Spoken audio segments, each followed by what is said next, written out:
this was the question. You know the context. Will you make the trip to the other store to buy the calculator, right? I'm going to pull up.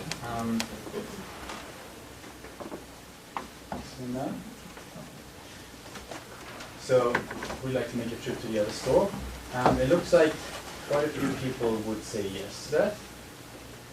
75%, 25%. Anyone any thoughts about this? Why did you choose yes? Just says no. So first question, did you get randomized or no? Well, we'll talk about that in a second. Okay. Anyone want to say something about why you chose yes?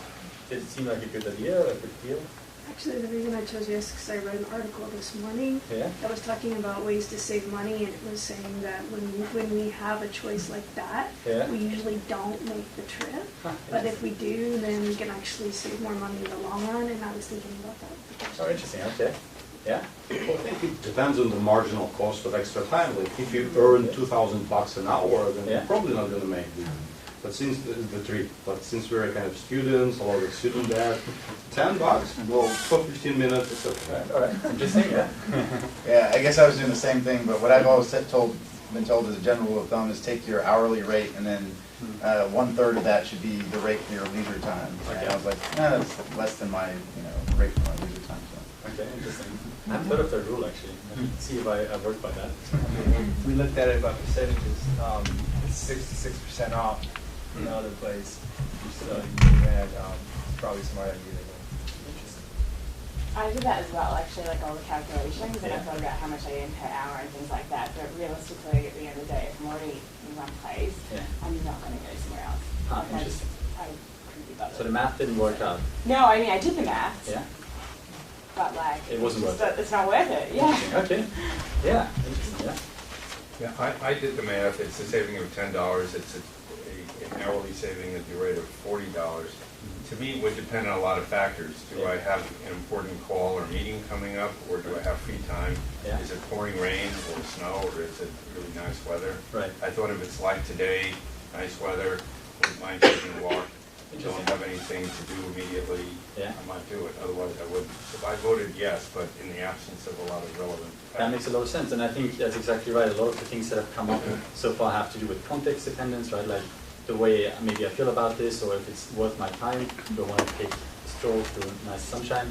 But one of the things that you had a question about was where you randomized, and I guess you gave something away there, which is, yes, there were two versions actually, and some of the people might have thought, sure, I'm going to take a walk. This seems like maybe 66% of the price reduced seems like a pretty good deal. And maybe some of you were thinking that's kind of odd, especially with the 66%. So I'll show you something else, which is another poll. It's still favoring yes, which, to be fair, I'm a little bit surprised about. For other times I've done this in most classes, it turns out that no is quite a bit stronger. But you can already see there's something else going on, which is more people think it's not worth the trip than before. Before it was only 25%, now we're close to 40. And I guess if someone wants to say something to why they chose no, it might be interesting to hear that as well. Yes. So I don't know if everyone said this, but mine said that I was also buying a jacket for $15. And so I think I immediately started comparing 15 to 125, and 15 seemed like not a big deal. And then I was only saving $10, so then it just seemed like it just was marginal. Right. Right. Interesting. So was my favorite part. Now, a couple of you are just sitting around thinking there's definitely something weird going on, because it's definitely not $125 that this was costing. So let's look at this. Specifically, we had two versions, and one of them read this, which is you're buying a jacket for $125 and a calculator for $15. Then you're informed by this calculator guy that the calculator is on sale nearby for just $5. Maybe it's a good idea to go for a stroll, maybe for a walk. It's only 50 minutes away, and it saves you $10, right? But you just mentioned something slightly different, and the other half of you will think, well, I'm not so sure if that was such a good deal, because at the end of the day, the jacket was $15, and the calculator for $125 was only reduced by $10. So for some people, and in fact actually, perhaps if you aren't like exposed to behavioral science and behavioral econ, most people, they think this is not worth their time. All of a sudden, although the savings is $10 in both of them, a lot of people do this kind of intuitive math in their heads, right? They're like, what a steal, you know, like 66% off. This is like almost free, and it's only 15 minutes away. I'm going to do that, $10 saved, right? Most of the money is basically saved because it's only $5 now. Whereas if you turn the numbers around so that the calculator costs more now, the $10 just seems so much less worth, even though it's the same amount of savings. Yeah. A comment on that. So I think that's true for in developed countries, but we ran a similar experiment in developing countries, and it turns out people actually think the marginal utility of money is the same, regardless of where you are. But in developed countries, for us, we're like richer people, right? After a certain level, for you, it doesn't seem, because we do percentage calculations. But if you're thinking from like a poverty perspective, $10 is $10. So it only holds true in a setting like this, but not like if you do with rich people in developing countries. It doesn't actually hold true. That's fascinating. Are you working with Anush Shah on this point? No, I was actually working with the World Bank cool. on the project. Excellent. So that's a great, this is actually just, I saw something very similar presented earlier this year at the Economic Association conference.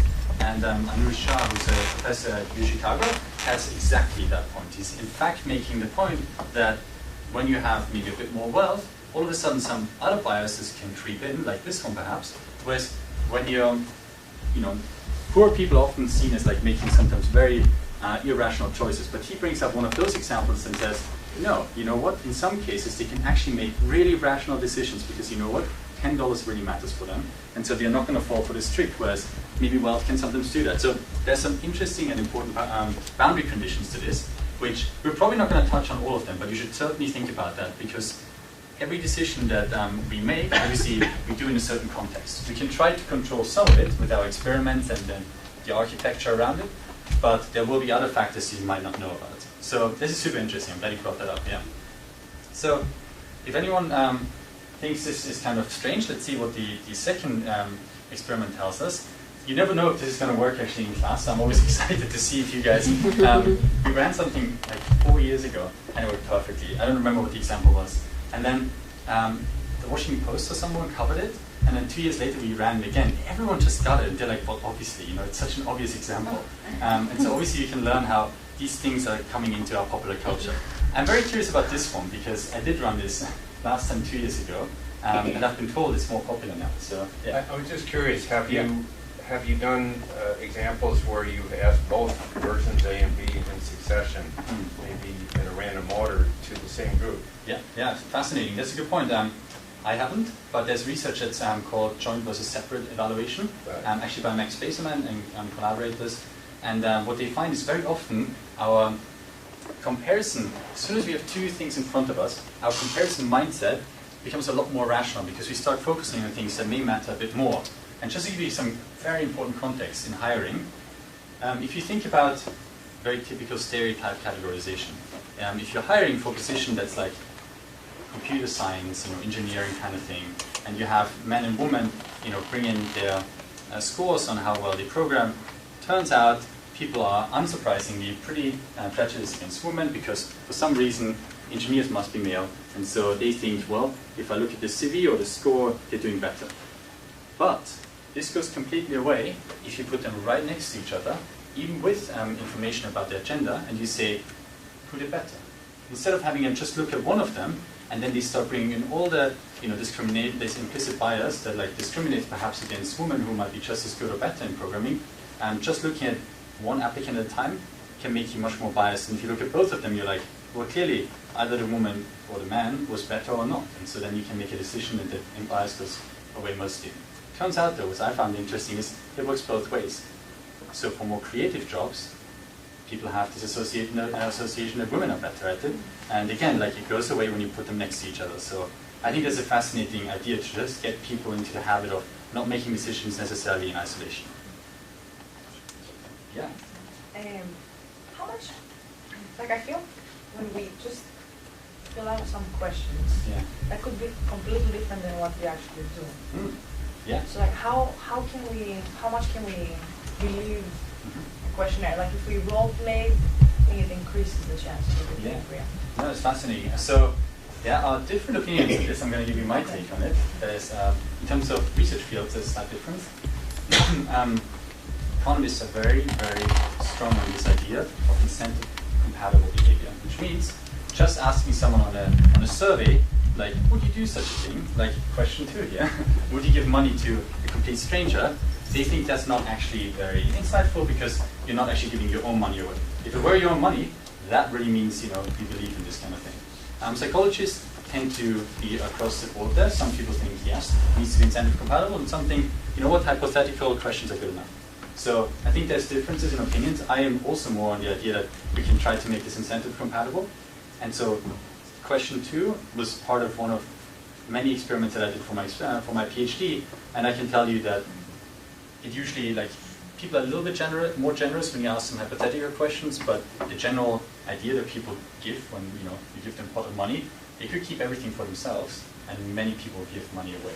So there seems to be, Yeah, I mean, my question is really, sorry, I mean, I meant to express it, but if it's just a questionnaire, I don't know if people are going to actually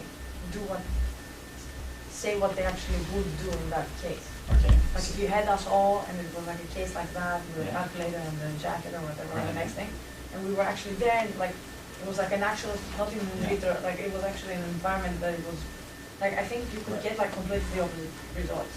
But this is my...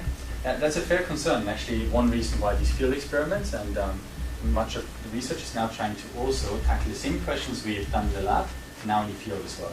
So although we think we know what is happening with doing lab experiments, some people are skeptical and they say, you would never do that in the real world. And so a lot of the experiments I'm going to talk about are with organizations in the field to get around their concerns. These are actual decisions in natural environments. All right, let's quickly go to question 2, just so we have done that as well.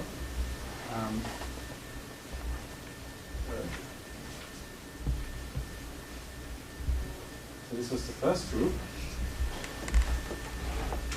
All right, let's see. Most people give $5. 16–17% give nothing. We have, I think this is 1 or 2 outliers out here who give $8, very generous. Wherever you are, that's very nice of you. And a couple of people down here. All right, this is the first group. So again, you were randomized. One version of the text and then another version of the text. And let's quickly look at the other one. And this one looks more, a bit more dispersed, I would say. So there's still quite a lot of people at 0, fewer people at 5, a bit more at 3. Now we are clearly more going on there. So 7 and 10. Someone was really nice. So someone gave all their $10 away. So that's very nice. What we did here is the following. So if you were in the first group, the group that primarily was around the $5, and there was one person who was at 8, you saw this. You're going to play the Wall Street game, and imagine you have $10 and you split it with someone you don't know. If you were in group B, the ones who were a bit more dispersed, you saw this. You're playing the community game. And so, obviously this makes no sense. You're playing exactly the same game, except for we call it different things. In one case, we call it something that we think maybe primes you to think a bit more competitively, the Wall Street game.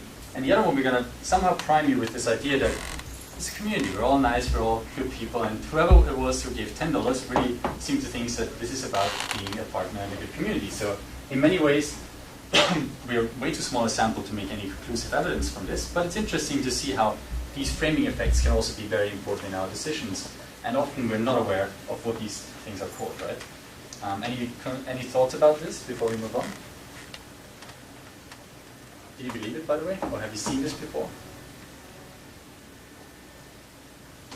So a couple of people. And which one is closer to the, I don't remember which version, that's the, because there's a couple of versions of this experiment, but like compared to the original name, is that, I think the Wall Street's closer to the original name. Good question. It's, this is actually the Dictator game. Dictator, yeah, exactly. The ultimatum game. So Dave Rand and a couple of others have done experiments on that. What's the neutral frame, right? That's actually one of the questions you'll hear all the time. Like, we don't want to nudge, we don't want to do experiments because we don't want to influence people. But it's fair to ask, in absence of these names, what do people think of? And luckily for us, it's closer to the community game. So it turns out people seem to spontaneously think a bit more of being nicer maybe to other people when confronted with this, and this game activates this competitive thinking. There are again boundary conditions, and Dave is actually one of the experts on that. Yeah? What's the end? What's the minimum number you would have to have in order to sort of see this? Yeah, good question. I'll table that for now because we're going to spend quite a bit of time thinking about that. It's a great question, and one is often overlooked, so I'm glad you asked that, yeah. And we're not going to come to sample size today, it'll be in one of the next lectures. Yeah. So I actually was trying to guess what this was, and I thought it was of people who saved the $10, they would value their money more. Like if, for instance, if they walked, they would then keep more than $10. Okay. Have you looked at that, or like so was that again? Like was that intentional, or what was intentional? Because before we saved $10. Okay. And then now we're splitting the same amount. No, that was me thinking of two games that I like a lot, and so I decided to pick them. It's a good point. Maybe I should get rid of the fact that they're both $10. No, I didn't think about that. Yeah. That too. That's right, there's an angle for that as well. The $10 you were saving beforehand, you're now spending on it on someone else.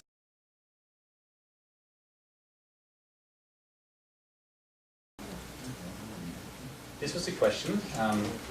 You know the context. We make the trip to the other store to buy the calculator, right? I'm going to pull up.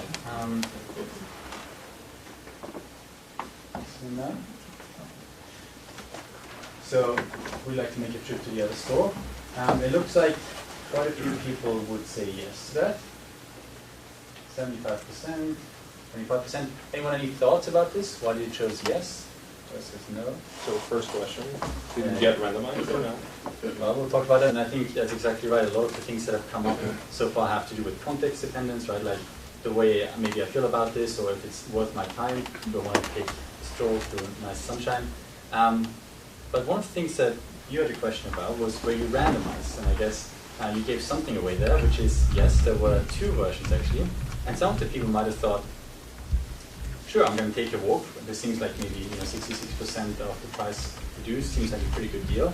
And maybe some of you were thinking that's kind of odd, especially with the 66%. So I'll show you something else, which is another pool. It's still favoring. All right, interesting, yeah. Yeah, I guess I was doing the same thing, but what I've always been told as a general rule of thumb is take your hourly rate and then 1/3 of that should be the rate for your leisure time. Okay. And I was like, that's less than my rate for my leisure time. So. Okay, interesting. I've heard of that rule actually. See if I work by that. We looked at it about percentages. It's 66% off in other place. So you had probably smart idea.